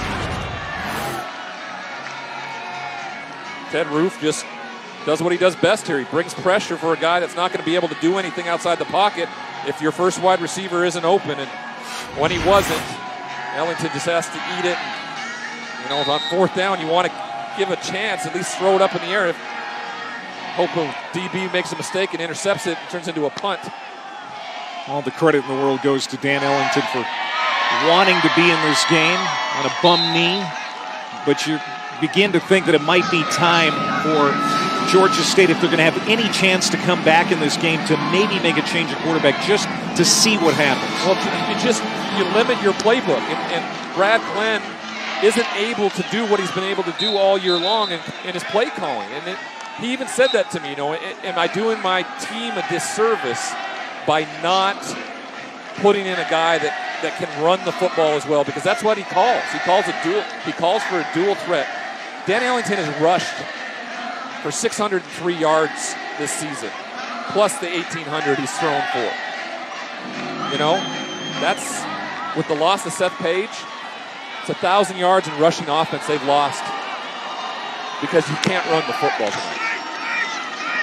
Mountaineers taking more patience on offense as Evans gets this carry. As we go under 2.5 minutes here in the third, Quavian White on that tackle. 2nd down. Dan Ellington's numbers were really good after the first quarter. 88 yards passing down, touchdown. Those 2 costly interceptions late in the first half. It's got to be hard for a receiver, too, to develop that relationship this week when you've been catching a different kind of football all year long. One that's kind of driven at you because you have all your capabilities with both ACLs in your knees. Throwing the football tonight, it was just a little bit off coming back to the football and his ability to put some zip on it. Receiver screen for Hennigan. He's going to be close to another App State first down. Jones, the wrap-up tackle. And they're going to give it to a moving change after that 10-yard pickup. Another touchdown here. Probably all she wrote. It'd be hard to come back. 28 points down going into the fourth quarter. Georgia State hasn't been great as a comeback team this year. And especially when you don't have your star quarterback. Evans again. Give him 1.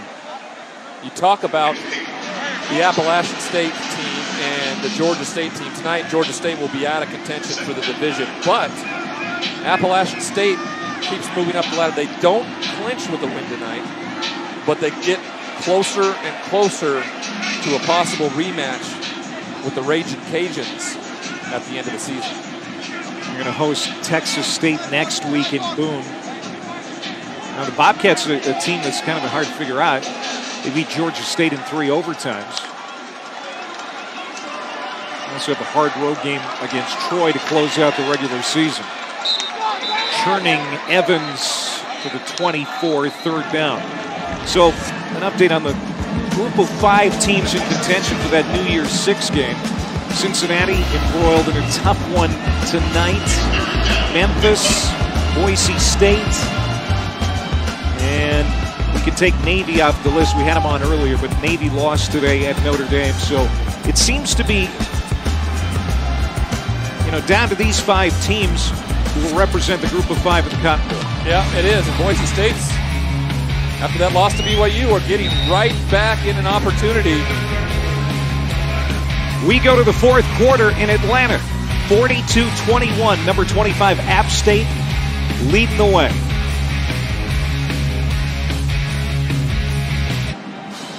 A lot of App State fans here in Atlanta tonight. They traveled well to Columbia last week. Made the trip here to Atlanta this week.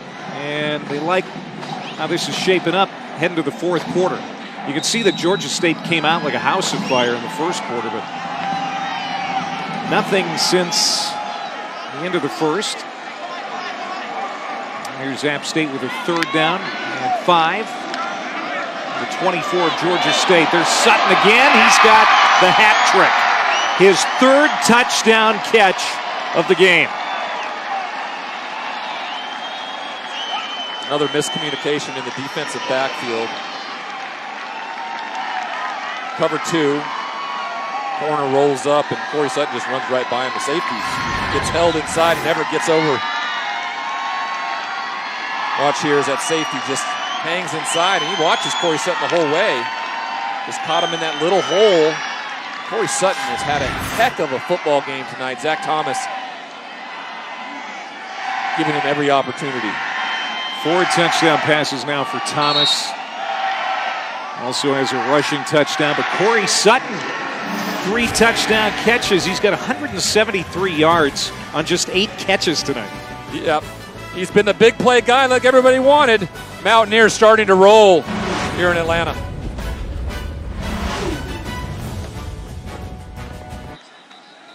Welcome back to ESPN College Football Primetime, presented by Dr. Pepper. It has been the Corey Sutton show here tonight. With a lot of help from his quarterback, Zach Thomas, Sutton has doubled his touchdowns receiving here in one game. He had 3 coming in. He's got 3 tonight.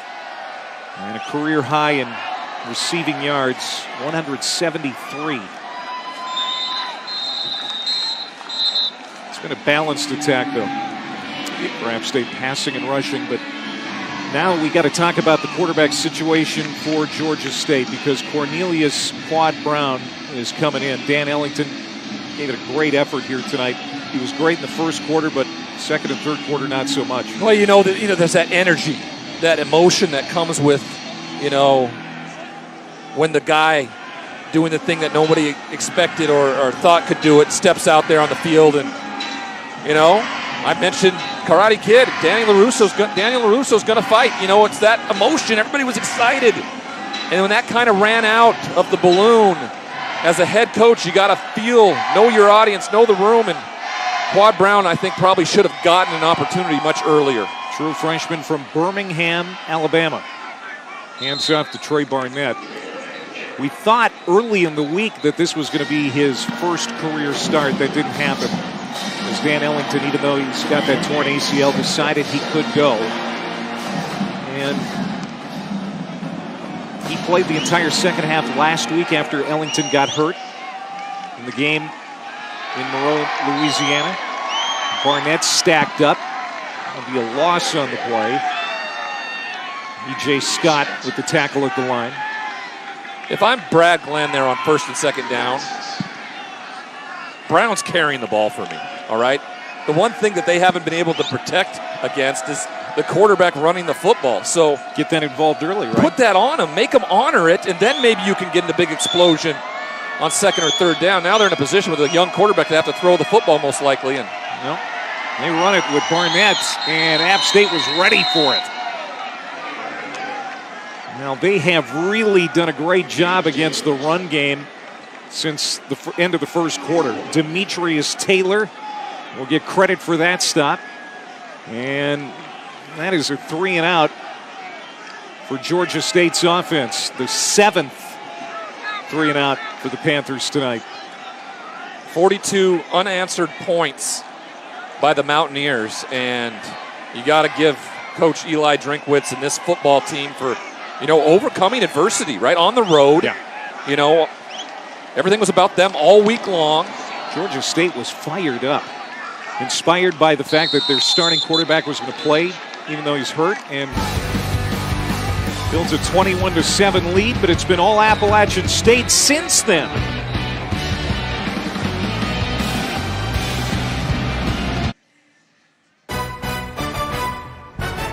ESPN College Football is presented by Ice Cold Dr. Pepper, the official drink of Fansville.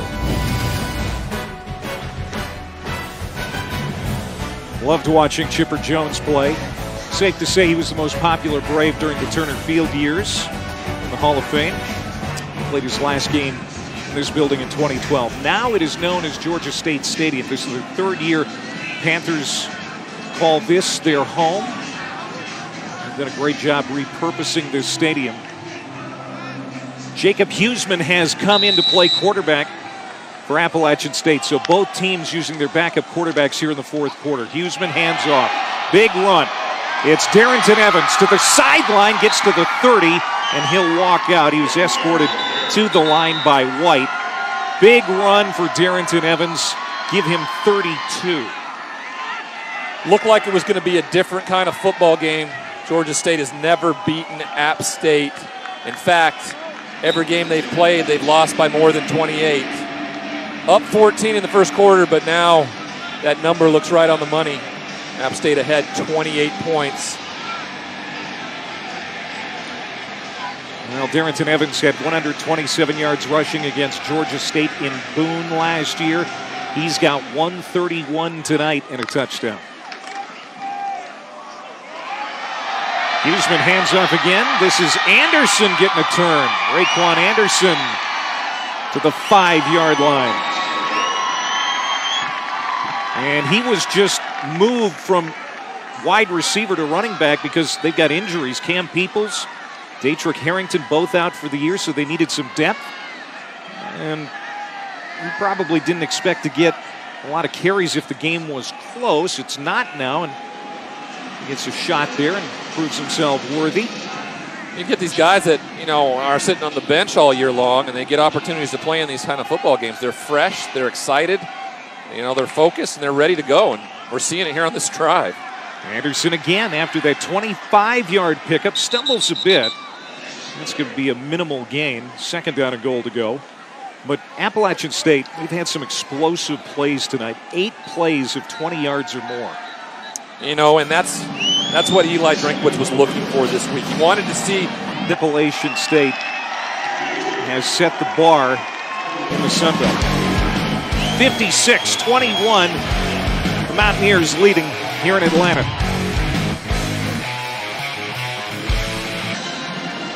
Number 22 is Raquan Anderson. He just scored his first college touchdown.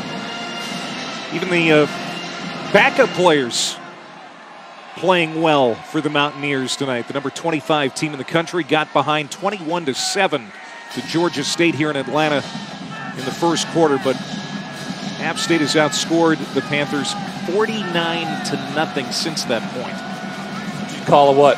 49-point run? That's opening up a can. That's what that is. And another fair catch, as Georgia State is wont to do. All right, let's take a look at this week's college football playoff rankings, brought to us by Chick-fil-A. Of course, Atlanta, the birthplace of Chick-fil-A. LSU, they win at Ole Miss. Ohio State, no problem. Clemson, no problem. Georgia with the win at Auburn. So do the top four, Ryan, stay the same in your opinion? Probably the committee will stay the same. I think they'll do something maybe different with Alabama because of the injury. So I wouldn't be surprised maybe if Oregon and Utah, if they were able to win tonight, Utah on the way to doing that impressively against UCLA, Oregon and Utah may jump up in to the top 6 now, and Alabama starts to gently fall down that list because of the Tua's injury and their lack of resume. So a dislocated hip for Tua Tagovailoa, and he is out for the year. Just a devastating blow for Alabama. A costly win. I mean, the only way that it could have gone worse today is had the injury happen and they lost, but this is just a disappointing situation for the Crimson Tide, who had hopes to get back in the college football playoff top 4. Well, the good thing for them is Mac Jones started a football game this year already and won it and played really well. Next week he'll get an opportunity against a Western Carolina team to get a bunch of practice and see what this team's going to be capable of doing as they head to Auburn in that final week. Targeting, defense, number 31. The previous plays under further review. Nick Hampton, the outside linebacker for Appalachian State, back up to Noel Cook. He's been called for a targeting foul. This would mean he would be out for the first half next week if this is upheld. Here he is right here just off the edge, and as he heads to the quarterback, that's just blatantly obvious. He's going to get a talking to there. I mean, he just launches himself right at the head of Quad Brown, uses his head as a weapon.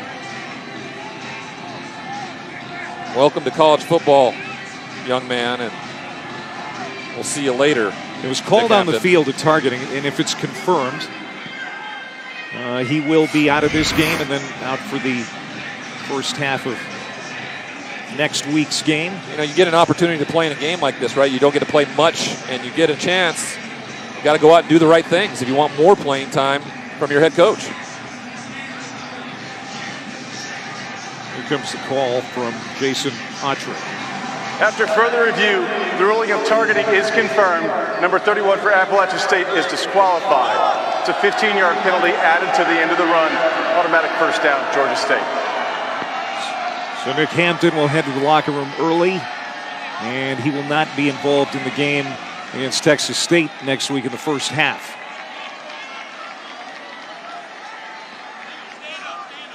We've seen targeting fouls come down here this year compared to last year. And that's a good thing. It is. It means the kids are learning. They're developing different skills on how to hit a target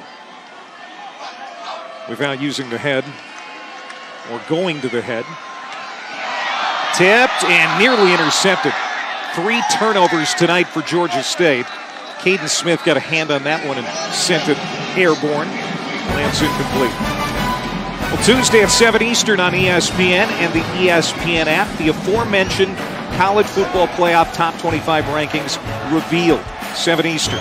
Reese and the guys will break it down. Interview with the committee chairman, Rob Mullins. And we'll see what happens with Alabama. We were talking about Tua Tagovailoa's injury and how that's going to affect the Crimson Tide. there you see Cornelius Quad Brown, and he did not come into this game until the fourth quarter. Dan Ellington got the start, even though he's got that torn ACL. What is the decision-making process for the coaching staff now with Ellington going forward? Because they were all in with him for this game. How are they going to use him now with that torn ACL? It will be interesting. It really felt like Sean Elliott did not want to let it go.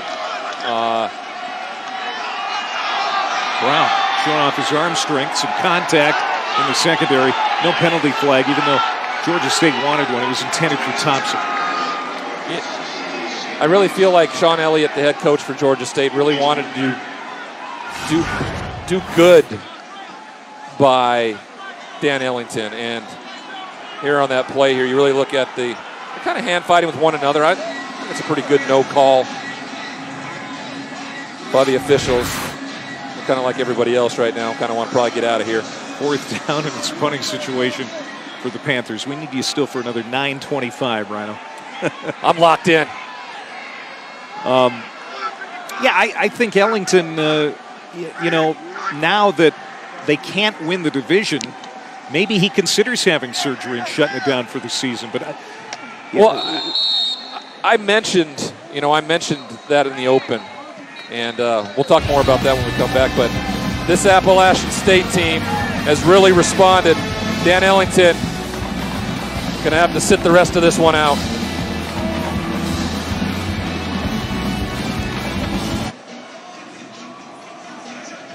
Commanding lead for number 25 Appalachian State, who figured out how to shut down the Georgia State rushing attack after the first quarter. 153 in the first 15 minutes, just 13 yards on the ground since. Defensive coordinator Ted Roof just simply said, okay, the guy that's usually responsible for the quarterback, I want you to evacuate that role for you, and I want you to go right after the running back because Ellington can't run the football. And that's exactly what they did. Now you have an extra guy that can't be blocked. And with the defensive linebackers like that, Ted Roof just really adjusted well after that first quarter. Better than anybody with what they were doing to him on those first few drives rushing the football. Ted Roof's been around the game for a long time. NC State, Georgia Tech, Penn State, Auburn, among others. Won a national championship on Gene Chiswick's staff in 2010 at Auburn. And that's where he first met Eli Drinkwitz. And he said, I knew right away that Drinkwitz was going to be a head coach because Eli could really articulate his vision. And he's happy to be on the same staff with him. He's really, really happy to be. And it's amazing to see that when you have such a young coach, right? He was a quality control coach along with Link. They were a GA. Now they're all together on this staff, doing something really special here in the Sun Belt. Excited to see this football team and Ted Roof do the things that he's been doing defensively because, you know what? He wasn't super happy with the way they did some things last week like everybody else was. Jacob Huseman hands off to Raekwon Anderson, who scored a touchdown on the last Appalachian series. They're going to get a fourth down here. 7.5 to go. Let's send the punt unit out. So they host Texas State next week. Have a road game at Troy to close out the regular season, and Appalachian State hopes to be playing in the Sun Belt title game December 7th. Going to go to 9-1 after tonight. 5-1 in the Sun Belt.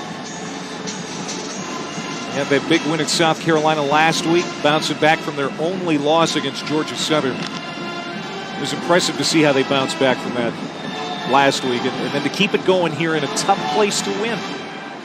It just really seemed to have the Mountaineers' number, the Eagles from Georgia Southern, and they're going to have to find a way. If they don't lose to them, they're the number one group of 5 team right now. I believe that. Time for everybody's favorite game show, Leaflets. Now, the rankings are for a discussion, but if you're going to do it, honor the fact that the Baylor Bears were undefeated to this point, that the Minnesota Golden Gophers were undefeated to this point. You know how hard it is to be undefeated? That's the third penalty against Appalachian State. Oklahoma just scored, and they are kicking the extra point to tie it. So I spoke too soon there on Baylor. 6 minutes to go, and they've got a tie game. Here's Brown, and another comment on your leaflets. And that pass is complete.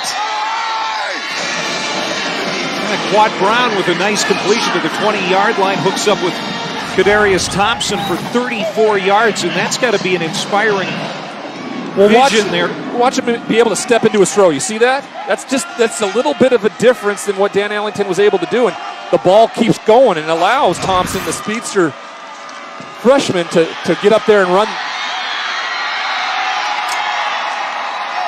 Touchdown, Tucker Gregg.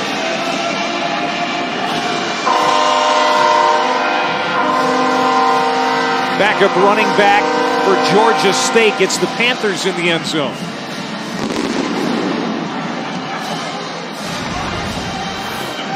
Some late good opportunity for Quad Brown here. Watch right there. Tim Frizzell had to honor the quarterback there, and just didn't dive to the running back, Tucker Gregg, and instead he hits that gap like they were early in the football game.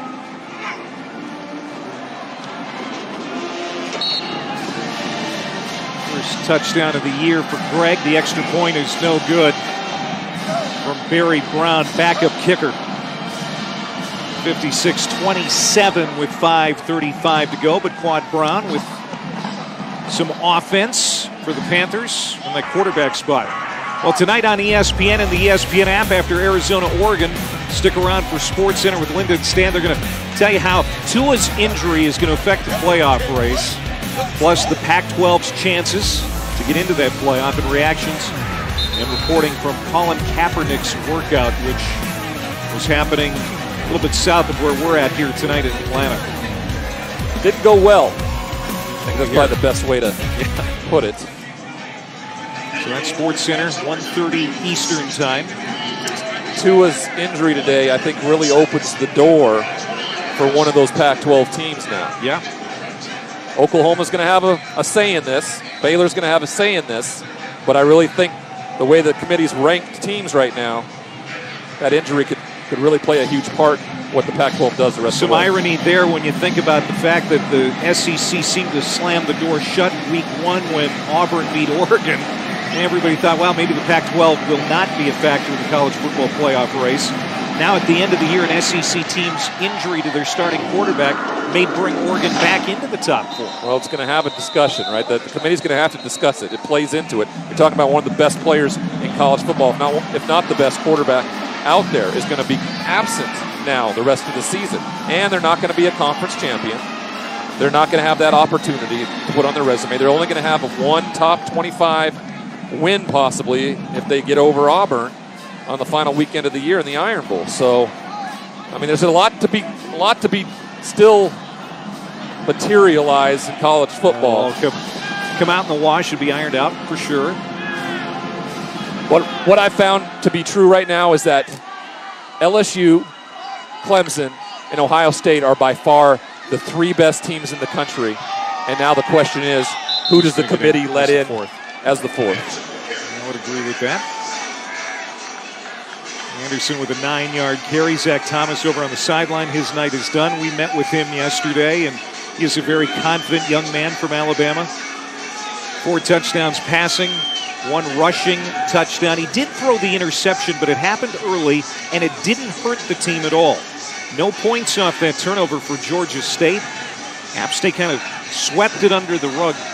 No, excuse me, it was pick 6. Pardon me, I'm getting confused here. It was a pick 6, but they swept it under the rug. Yeah, it didn't affect them. You know, the next drive they threw the big touchdown to Corey Sutton, and I said at the time he flushes it. And as any good quarterback does, when you make a mistake like that as a leader, you put it behind you, you have a bad memory, and you go forward because you know what you're capable of doing. I was really interested by talking to him yesterday, hearing about how he was not recruited by anybody, you know, and then a lot of teams kind of fell off the radar when he got hurt, and Appalachian State came in a little late. Boy, I mean, just what a great fit. I mean, he's been the guy for them, and You know, he's got a whole other year left after this year, and this football team is capable of being around this Sun Belt Conference for the next foreseeable future.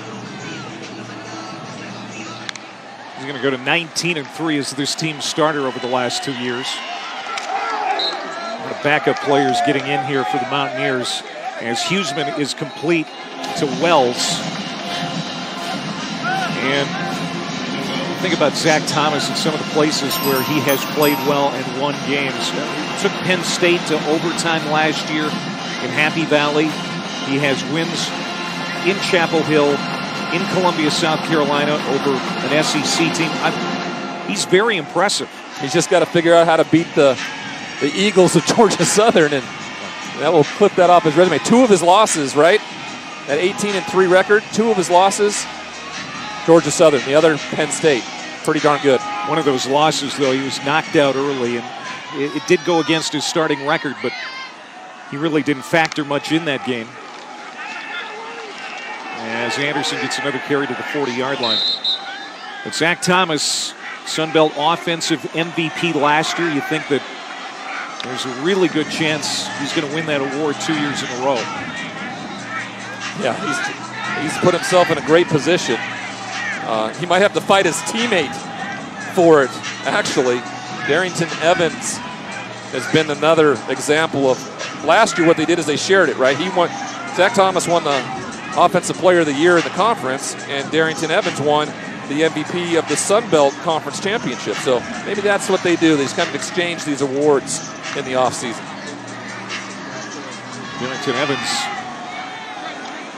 has a senior year left. There are some people that think he could consider leaving early for the NFL. He's got that kind of talent. And as Keyshawn Watson makes the catch and gets it across the midfield line into Georgia State territory. As we're coming up on 2 minutes to go. 2:11 to play here in Atlanta. App State's going to go to 9-1 on the season, 5-1 in the Sun Belt, and be in the catbird seat in the East Division. Yeah, you're exactly right about Darrington Evans, too. You know, Coach was kind of, didn't want to shout it from the rooftops too much, but he thinks he's probably a possible 5th or 6th round pick this year. And, if you get an opportunity like that, especially at the running back position, it's all about getting to your second contract in the NFL. He's very capable of doing that. We'll see how the rest of this year plays out, but really impressive response by this Appalachian State football team after that 21-7 first quarter. And Huseman takes the first knee. Georgia State's got some timeouts, but I don't know that Sean Elliott's going to use them. Now Sean Elliott got a great effort from Dan Ellington here tonight, and I think Ellington gave the Panthers and his coach everything he could. It just wasn't in the cards on that bum knee. Yeah, I mean, there's so much that emotion can carry you, and I think it really did. We all felt it. We really did. Everybody in the stadium felt that first quarter of emotion and energy, and it just, it just ran out because you can't ask too much of that young man. Against another team, it might have been enough. Yeah. But not App State. And that's going to do it. This team goes to 5-0 on the road this year. They get their 5th conference win. Eli Drinkwitz, he may be on a collision course for National Coach of the Year the way this year has gone. He's certainly in the conversation. A couple of good buddies there talking. And Sean Elliott loses to his former team here tonight. He spent 13 years as an assistant at Appalachian State. Of course, helped the Mountaineers win 3 FCS national championships. But this is going to go to the Mountaineers, and Georgia State will not get the big upset tonight. Nope, they're out of the conversation for the West Division, but they have a chance to get another win and get to a bowl game. Dan Ellington getting a hug from Eli Drinkwitz. He appreciates